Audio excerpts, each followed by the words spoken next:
الرجيم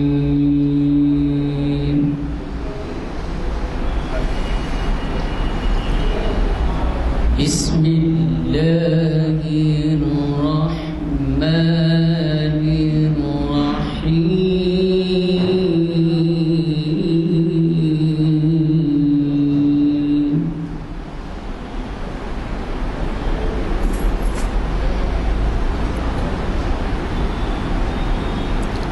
يا أيها الذين آمنوا اتقوا الله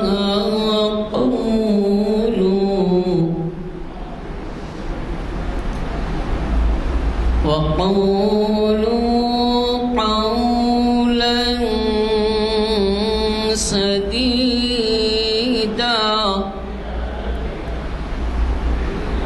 يصلح لكم أعمالكم ويغفر لكم ذنوبكم ومن يطع الله ورسوله فقد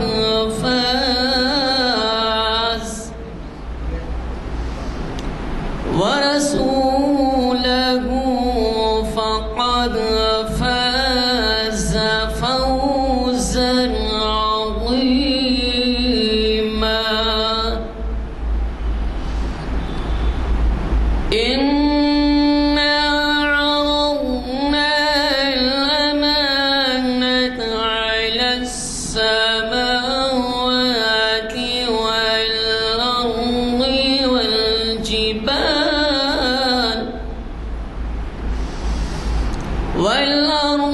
والجبال فأبين أن يحملنها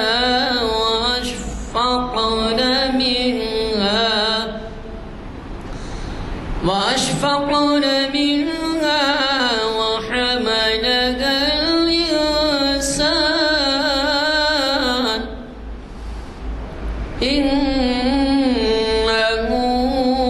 كان ظلوما جهولا صدق الله العظيم.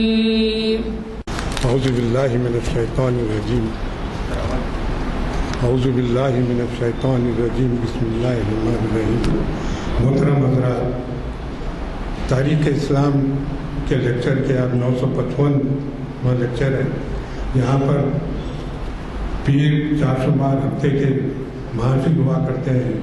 اسی سلسلے کے کڑی میں آج تاریخ اسلام لیکچر کی 955ویں جس کو جناب پروفیسر سید راشد ندوی صاحب مخاطب فرمائیں گے، اور جو عنوان ہے امام ایام سیوسی اسلامی تاریخ کی ایک معزز شخصیت. پروفیسر راشد ندوی صاحب پریزیڈنٹ ایوارڈی ہیں، اور ان کا ہر ہفتے کے ہر اتوار کے دن صبح فجر کے بعد سے چلیان پیلس کے مسجد میں ان کی مخاطبت ہوتی ہے. آپ لوگ سے بھی گزارش ہے کہ اس سے استفادہ کریں. میں عالیہ مسجد کمیٹی کی جانب سے پروفیسر سید راشد ندوی صاحب کو استقبال کرتا ہوں اور انہیں دعوت دیتا ہوں کہ اس عنوان کے اوپر آئیں اور ہمیں مخاطبت کریں. پروفیسر سید راشد ندوی صاحب. الحمدللہ رب العالمین والصلاة والسلام على سید المرسلین وعلى آلہ وأصحابہ اجمعین. اما بعد، فقد قال اللہ تبارک وتعالی فی القرآن المجید والفرقان الحمید: اعوذ باللہ من الشیطان الرجیم، انا نحن نزلنا الذکر وانا له لحافظون. صدق اللہ العظیم. عزیزان گرامی، اللہ تعالیٰ کا اس امت پر عظیم الشان احسان ہے اور اس کی منت کبریٰ ہے، بہت بڑی نعمت ہے کہ نہ صرف یہ کہ اپنے کلام سے ہم کو ہمکنار کیا اور اپنے آخری رسول حضرت محمد مصطفیٰ صلی اللہ علیہ وسلم کے واسطے سے قرآن مجید جیسی نعمت سے ہم کو مشرف کیا، نہ صرف یہ کہ نعمت دی بلکہ اس نے اس کلام اور اس صحیفے کی حفاظت کی ذمہ داری بھی لے لی۔ انا نحن نزلنا الذکر، بے شک ہم نے ہی اس نصیحت والے کلام کو نازل کیا، وَإِنَّا لَهُ لَحَافِظُونَ، اور ہم ہی اس کی حفاظت کریں گے۔ قرآن مجید کی حفاظت یعنی اس کے الفاظ کی حفاظت ہوئی، اس کے اعراب کی حفاظت ہوئی، اس کے کلمات کی حفاظت ہوئی۔ قرآن مجید کی حفاظت اس کی آیتوں کی حفاظت، اس کی صورتوں کی حفاظت، اس کی ترتیب کی حفاظت۔ بات یہیں پر ختم نہیں ہوتی بلکہ قرآن مجید کی حفاظت اللہ تعالیٰ نے جو اپنے ذمے لی تو اللہ تعالیٰ نے اس کے معنوں کی حفاظت، اس کی تفسیر کی اور اس کی وضاحت کی، اور اللہ کے رسول صلی اللہ علیہ وسلم نے عملی تشریحات جو فرمائی ان کی احادیث کی شکل میں حفاظت۔ بات یہاں پر ختم نہیں ہوتی ہے بلکہ اللہ تعالیٰ نے ایک ایسی اپنی قدرت کا کارہائے نمایاں ساری انسانیت کے سامنے رکھ دیا کہ قرآن مجید کی حفاظت لفظوں کی، قرات کی، کلمات کی، معنوں کی، تشریح کی، تفسیر کی، تفصیل کی، ان سب کی حفاظت کے ساتھ ساتھ اللہ تعالیٰ نے ایک عجیب و غریب فضل فرمایا کہ خدام قرآن پاک کی خدمت کرنے والوں کے تذکرے کی بھی حفاظت کرتی، جنہوں نے اللہ کے کلام سے نسبت جوڑی، جنہوں نے اللہ تعالیٰ کے کلام کی خدمت کی، ان سب کا اللہ تعالیٰ نے ذکر ایسے باقی رکھا۔ صدیاں گزر رہی ہیں لیکن ان کا ذکر غبار آلود نہیں ہوتا ہے، نگاہوں سے مخفی نہیں ہو پا رہا ہے، ہمیشہ ان کا ذکر تر و تازہ ہے۔ زمانہ گزرتا چلا گیا، نیا دور آیا، یونیورسٹیز کھلنے لگی، ڈپارٹمنٹس قائم ہوئے، تو اسکالرز کی بھیڑ گری ان پر ریسرچ کرنے کے لیے۔ کوئی امام طبری پر ریسرچ کر رہا ہے، کوئی امام ابن کثیر پر ریسرچ کر رہا ہے، کوئی امام جلال الدین محلی پہ ریسرچ کر رہا ہے، کوئی اس مفسر پر، کوئی اس مفسر پر تھیسس تیار ہو رہی ہیں، طبع ہو رہی ہیں، شائع ہو رہی ہیں، ان کا ذکر باقی ہے۔